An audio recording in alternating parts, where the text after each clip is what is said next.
छात्रों एवं मित्रों, dear students and friends, all of you, आप सब कैसे हैं। तो आज इस लेक्चर में, जो कि इस टॉपिक का तीसरा लेक्चर है, तो फर्स्ट लेक्चर में हम लोगों ने क्वेश्चंस को लिख लिया था, पूरी एक्सरसाइज को उसमें डाउनलोड किया था और उसमें सेकंड वीडियोस तक एक्सरसाइज 9.1 के क्वेश्चन नंबर 6 तक सॉल्व किए थे। आज इस लेक्चर में बच्चों 7th क्वेश्चन से स्टार्ट करेंगे, जो कि बोर्ड के एग्ज़ाम की दृष्टि से बहुत ही महत्वपूर्ण है। तो वहाँ से नोट कर लीजिएगा यदि बुक्स नहीं हो। अब क्वेश्चन नंबर 7 है, हम यहाँ पर आपको पढ़ते हैं, सुना देते हैं। भूमि के एक बिंदु से एक 20 मीटर ऊंचे भवन के शिखर पर लगी एक संचार मीनार के तल और शिखर के उन्नयन कोण क्रमशः 45 अंश और 60 अंश हैं। मीनार की ऊंचाई ज्ञात कीजिए। तो आइए इसको समझते हैं और फिर इसको सॉल्व करते हैं। तो बच्चों, इसमें दिया है कि भूमि पर एक बिंदु है और एक मकान है जो कि 20 मीटर ऊंचा है। ये मकान हमने मान लिया QR, और इस पर एक संचार मीनार है जो हमने MQ मान ली है। अब इसमें प्रश्न ये कह रहा है कि संचार मीनार के तल माने तली, जो इसकी मीनार का सतह होती है निचली, जिसे हम बुनियाद कहते हैं, नींव कहते हैं। ये नींव जो है इस मकान के ऊपर मीनार है, तो ये इसका तल हो गया। तल से इसका उन्नयन कोण भूमि पर जो है वो दिया है, और इस मीनार के शिखर का उन्नयन कोण दिया है, दोनों दिए हुए हैं।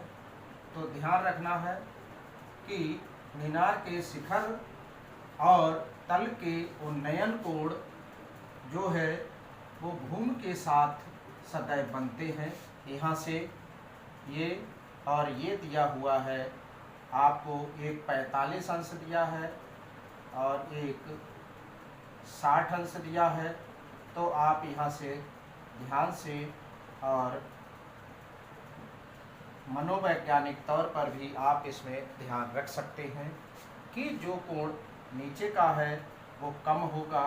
ये 45 अंश है और ये इसका है, ये 60 अंश है।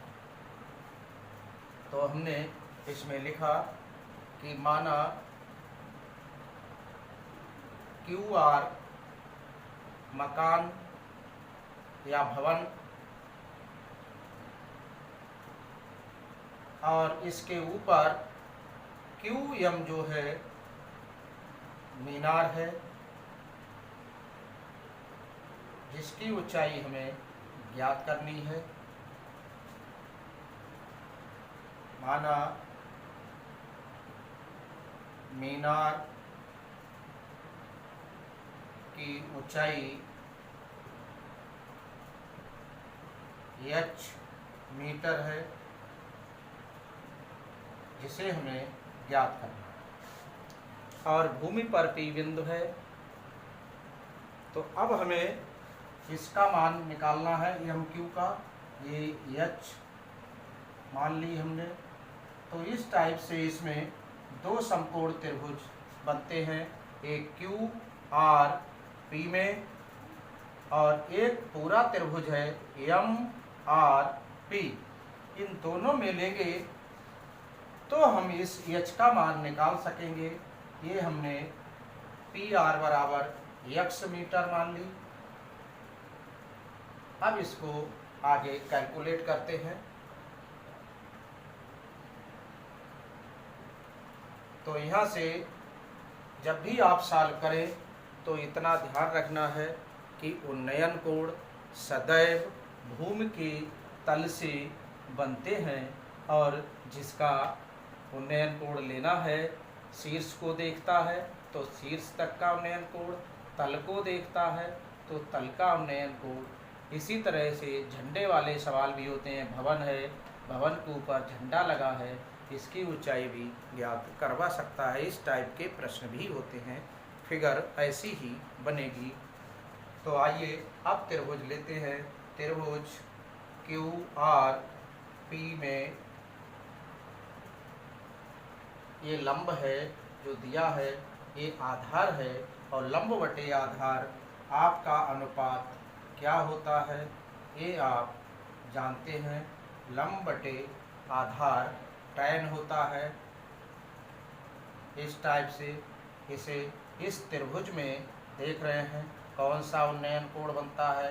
ये वाला ध्यान दीजिए, ये वाला, इसमें ये 45 अंश है तो यहाँ पर tan 45 अंश और क्यू आर का मान 20 है और पी आर का मान x है और tan 45 का मान 1 होता है टेबल से ट्रिग्नोमेट्री की। अब इसे हम क्रॉस गुणा करें तो x बराबर 20 आ गया। तो इस टाइप से नीचे का आधार 20 मीटर आ जाता है। तो यहाँ से अब पुनः त्रिभुज, दूसरा समकोण त्रिभुज कौन सा है इसको हम हटा देते हैं थोड़ी देर के लिए। अगर इसे हम मिटा दें तो इस टाइप से ये समकोण त्रिभुज बन जाता है पूरा, जिसमें लंब ये आएगा पूरा, इसका मान है h प्लस 20 मतलब MQ प्लस QR। तो इस टाइप से आधार ये रहेगा। तो इस फिगर को इस टाइप से आप ले सकते हैं। त्रिभुज MRP में कोण R बराबर 90 अंश जो कि समकोण है, इसमें भी हम लिख सकते हैं कोण R बराबर 90 अंश। तब ये समकोण त्रिभुज हुए। अब इसमें लंब लीजिए, MR बटे PR बराबर tan, इस पूरे एंगल में उन्नयन कोण 60 अंश है पूरे त्रिभुज में। अब यहाँ से MR का मान है h प्लस 20 बटे x का मान x है, इसमें PR का मान tan 60 मान √3 होता है। अब यहाँ से आप चाहे तो x का मान इसमें रख सकते हैं तो यहीं पर रख लीजिए x, और चाहे तो इसको हल कर ले तब रखें, दोनों में से कोई भी काम हो सकता है। तो यहाँ से h प्लस 20 बराबर √3x हो जाएगा। तो इस टाइप से अब हम इसे और आगे, जब तक इसको नोट कर लीजिएगा, आप नोट कर लिया होगा, तब इसके आगे चलते हैं। इसे समीकरण नंबर हम 1 डाल लेते हैं और लिखते हैं समीकरण 1 में x का मान रखने पर, x का मान आपको पहले दिया है, पहले से निकाल चुके हैं तो ये यहाँ पर रख लेते हैं। h प्लस 20 बराबर √3 गुणा 20। इस टाइप से h बराबर 20√3 ये लिखा जाता है और ये 20 ट्रांसफ़र कर दिए तो माइनस हो गए, 20 कॉमन ले लिए तो ये √3 माइनस 1 h का मान आ गया, जो कि मीनार है ये दी हुई। इसे मीनार इसमें भी लिख सकते हैं और यहाँ से हम लिख चुके हैं QM मीनार है। अतः मीनार की ऊंचाई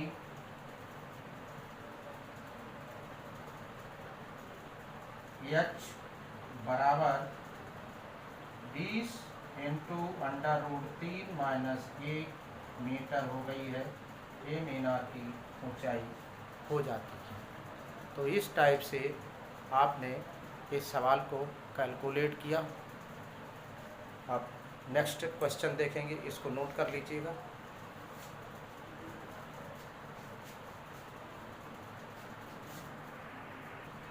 अब नेक्स्ट क्वेश्चन है क्वेश्चन नंबर 8। एक पेडस्टल के शिखर पर एक 1.6 मीटर ऊंची मूर्ति लगी है। पेडस्टल का मतलब है जिस पर मूर्ति खड़ी होती है, उस स्टैंड को हम पेडस्टल कहते हैं। भूमि के एक बिंदु से मूर्ति के शिखर का उन्नयन कोण 60 अंश है। तो पहले हम पेडस्टल बना लेते हैं। ये पेडस्टल है इस टाइप से, एक पेडस्टल ए बी मान लिया हमने, और इसके ऊपर एक मूर्ति लगी हुई है। ये 1.6 मीटर ऊंची है जी। यहाँ लिख देते हैं मूर्ति, जिससे स्पष्ट हो जाए। इसका नामकरण हो गया है एसी मूर्ति है, जो कि 1.6 मीटर ऊंची है। ये पेडस्टल है। अब ये आगे प्रश्न आपसे ये कह रहा है कि भूमि के एक बिंदु से मूर्ति के शिखर का उन्नयन कोण। भूमि पर कोई बिंदु है जिससे मूर्ति के शिखर का उन्नयन कोण जो है वह दिया है, जो कि इसमें 60 अंश है। तो ये पूरा 60 अंश हो गया। यहाँ बिंदु हमने डी ले लिया भूमि पर। अब इसमें और उसी बिंदु से पेडस्टल के शिखर का उन्नयन कोण, पेडस्टल का शिखर जे है, इसका उन्नयन कोण इसी बिंदु से दिया है। ये दिया है 45 अंश। तो पेडस्टल की ऊंचाई ज्ञात करनी है। पेडस्टल की ऊंचाई हमने मान ली h है। ये यहाँ से यहाँ तक h, अंदर साइड में लिख दिया h। तो अब हमें ये हमने x मान ली, बिल्कुल सेम टाइप है। उस क्वेश्चन में, इससे प्रीवियस क्वेश्चन अर्थात 7th क्वेश्चन में आपको ये दिया था और ये निकालना था। इसमें ये दिया है और ये निकालना है। ये हमने x मीटर मान ली। तो यहाँ से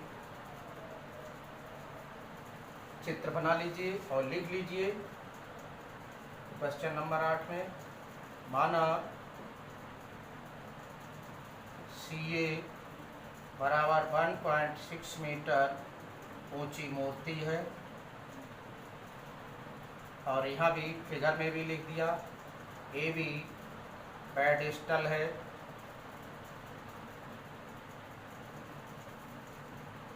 और D भूमि पर कोई बिंदु है। अब यहाँ से त्रिभुज, सॉरी, इसमें इसकी ऊंचाई, पेडस्टल की ऊंचाई जो हमने h मानी है, वह आपको निकालनी है। ये है पेडस्टल, जिसकी ऊंचाई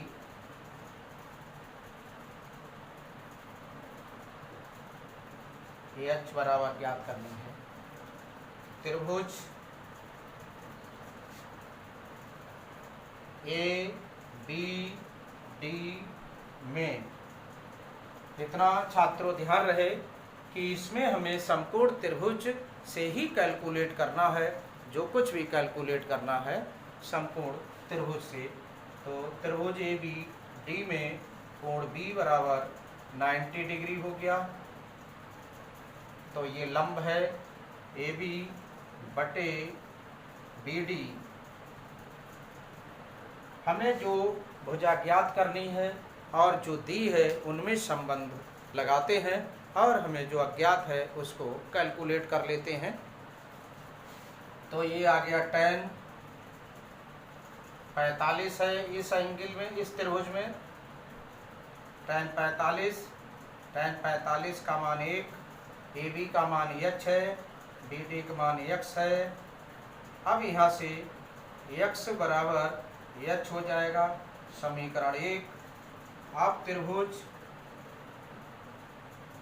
पूरा ले लेंगे CBD में, क्योंकि तभी हमें ये मान एक का ज्ञात हो जाएगा, चाहे तो x का चाहे तो h का नहीं ज्ञात होगा, तो इसका मान हम इस वाले में रख देंगे। तो यहाँ से में कोण B बराबर 90 अंश,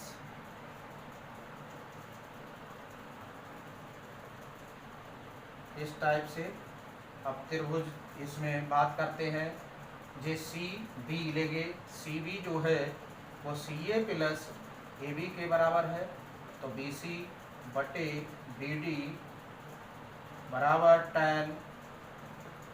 अब ये त्रिभुज लिया है ये वाला, तो इसमें 60 अंश आएगा और tan 60 मान होता है √3, और बी सी का मान बी सी ये है बी ए प्लस ए सी, मतलब इसका मान h माना है, तो ये h प्लस 1.6, और बी डी का मान हम रख सकते हैं यहाँ से। हमें ज्ञात करना है h, तो x का मान यहाँ से गायब कर सकते हैं, तो पहले इसका मान x रख लें, फिर क्रॉस गुणा कर लेते हैं, तो h plus 1.6 is equal to x √3। ये समीकरण हमने 2 डाल लिया, तो लिखेंगे समीकरण 1 से x का मान समीकरण 2 में रखने पर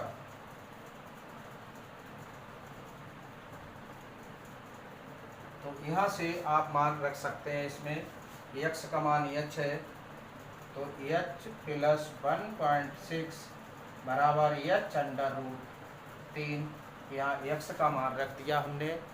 तो अब इसे और आगे कैलकुलेट करेंगे, पहले इतना नोट कर लीजिएगा।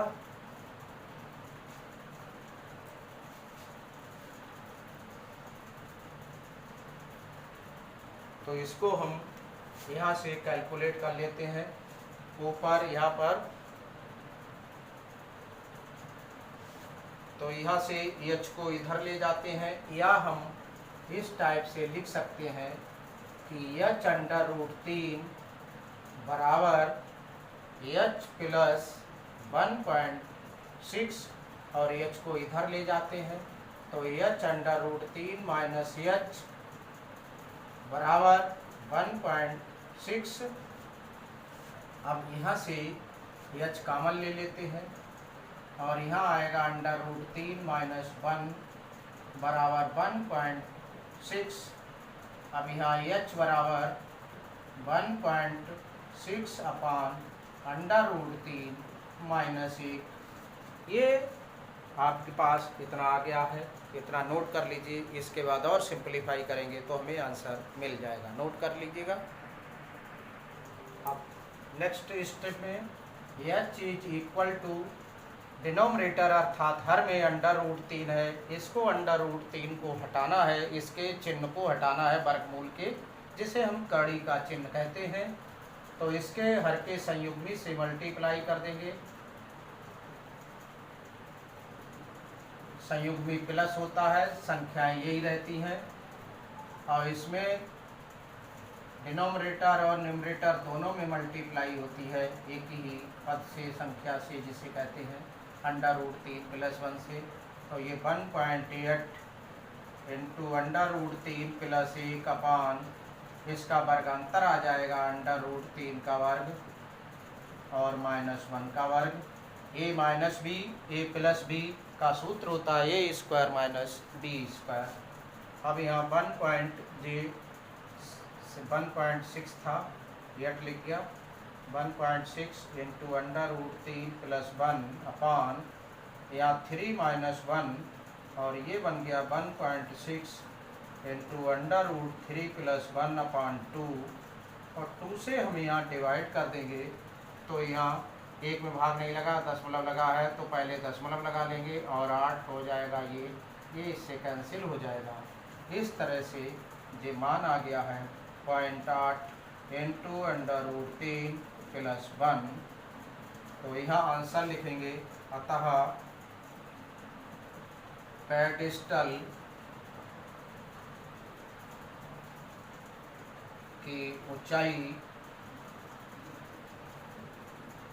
बराबर 0.8 √3 + 1 मीटर, ये पेडिस्टल की ऊंचाई आ गई।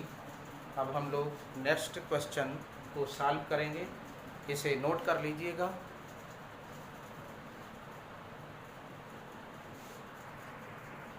अब इसमें नेक्स्ट क्वेश्चन नंबर 9 है कि एक मीनार के पाद बिंदु से एक भवन के शिखर का उन्नयन कोण 30 अंश है। तो इसमें दिया है एक मीनार दी है और एक भवन दिया है। तो एक मीनार बनाते हैं और एक भवन बना लेते हैं। मीनार ऊंची होती है और भवन नीचा होता है, तो ये भवन हो गया है, ये भवन है। और ये मीनार है, ये भी मीनार है, सीडी भवन है। अब इसमें नेक्स्ट कह रहा है पुनः एक बार, एक मीनार के पाद बिंदु से, ये पाद बिंदु है मीनार का, पाद बिंदु से एक भवन के शिखर का उन्नयन कोण, भवन के शिखर को मीनार के पाद बिंदु से मिला दीजिए और ये उन्नयन कोण बन जाएगा, ये दिया है 30 अंश। अब आगे इसमें दिया हुआ है कि और भवन के पाद बिंदु से, मतलब यहाँ से भवन के पाद बिंदु से मीनार के शिखर का उन्नयन कोण 60 अंश है। मीनार के शिखर मीन्स ये दिया हुआ है यहाँ से और यहाँ से, ये उन्नयन कोण दिया है आपको यहाँ पर 60 अंश, ये 60 है। अब इसमें आपको ज्ञात क्या करना है, पहले और दिया है यदि मीनार की ऊंचाई 50 मीटर हो, ए बी बराबर 50 मीटर है, तो यहाँ दिया है, यहीं पर लिख देते हैं, ये 50 मीटर है मीनार की ऊंचाई। तो अब आपको तो भवन की ऊंचाई ज्ञात करनी है। तो भवन की ऊंचाई हमने यहाँ पर h मान ली, ए सी डी बराबर, यहाँ लिख लेते हैं, माना भवन सी डी की ऊंचाई h मीटर है और मीनार की ऊंचाई दी है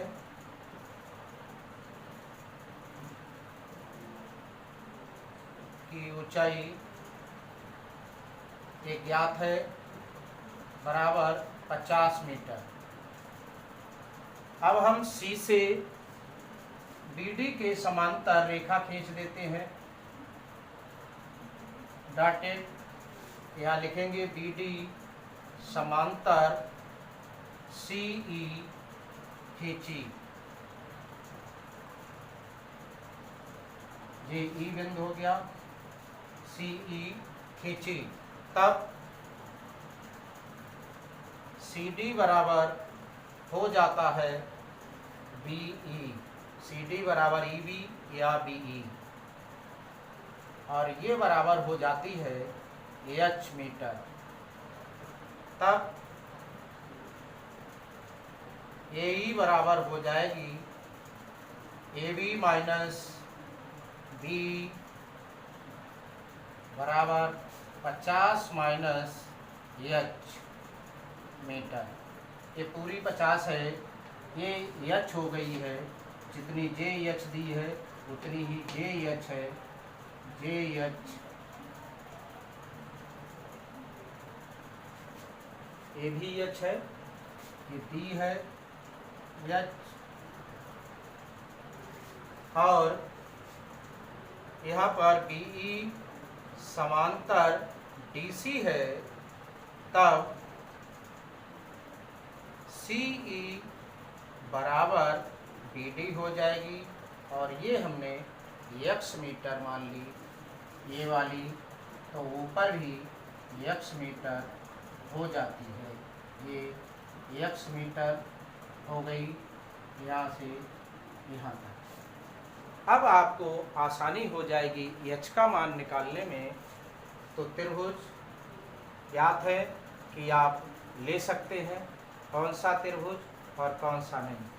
तो पहले हम इस त्रिभुज की बात कर लेते हैं। इस त्रिभुज की, ये त्रिभुज दिया है, त्रिभुज ABD में कोण B बराबर 90 अंश। तो इसमें लंब है AB और DB आधार है इसका, ये बराबर लंब बटे आधार tan, और इसमें एंगल है 60 डिग्री। तो tan 60 √3 होता है, अपान 1 हो जाता है। AB का मान 50 मीटर दिया है, DB का मान x है, तो क्रॉस गुणा कर लेते हैं। √3x is equal to 50, x is equal to 50 upon √3। तो इस टाइप से ये x का मान आ जाता है। अब पुनः अगले C त्रिभुज CDB में कोण D बराबर 90 अंश हो जाता है। तो इस टाइप से हमने इसे, ये 90 हो गया पूरा ये कोण, तो ये आधार कोण बन जाएगा 30। CD बटे DB बराबर tan 30 हो जाएगा। ये त्रिभुज ये वाला लिया हमने, इसमें जी पूरा 90 है, इतने में जी 60 है। अगर पूरा यहाँ से लेते तो ये 90 अंश हो जाता है। तो CD का मान h है, DB का मान x है, tan 30 का मान 1 बटे √3 है। तो यहाँ से हम इसकी मल्टीप्लाई कर लें, √3h बराबर x। इसमें हम x का मान रख सकते हैं। x का मान समीकरण 1 से 2 में रखने पर, 2 कहाँ है, इसे 2 बना लिया और इसे 1 बना लिया, जिससे हम x का मान निकाल कर यहाँ रख सकते हैं। तो यहाँ पर x का मान इतना हम यहाँ रख लेते हैं।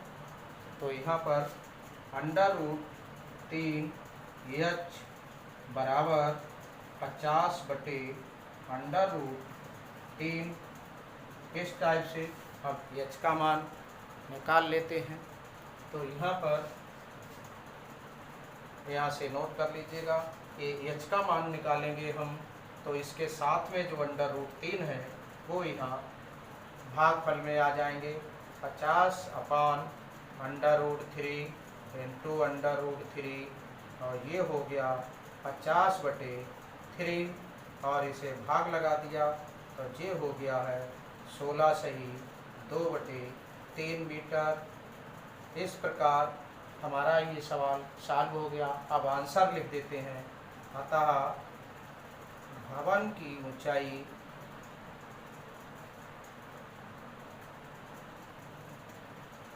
h बराबर 16 सही 2 बटे 3 मीटर। इस प्रकार ये 3 क्वेश्चन बहुत ही इम्पॉर्टेंट थे, इनको आप सॉल्व करिएगा और लगाइएगा रिवीजन के तौर पर। ये क्वेश्चन आने की पूरी संभावना है 10th क्लास में, बोर्ड में। तो यदि ये लेक्चर अच्छा लगा हो तो इसे अपने दोस्तों में शेयर कीजिए और चैनल को सब्सक्राइब कीजिए, जिससे आपको नए नए वीडियोज़ का नोटिफिकेशन मिलता रहे।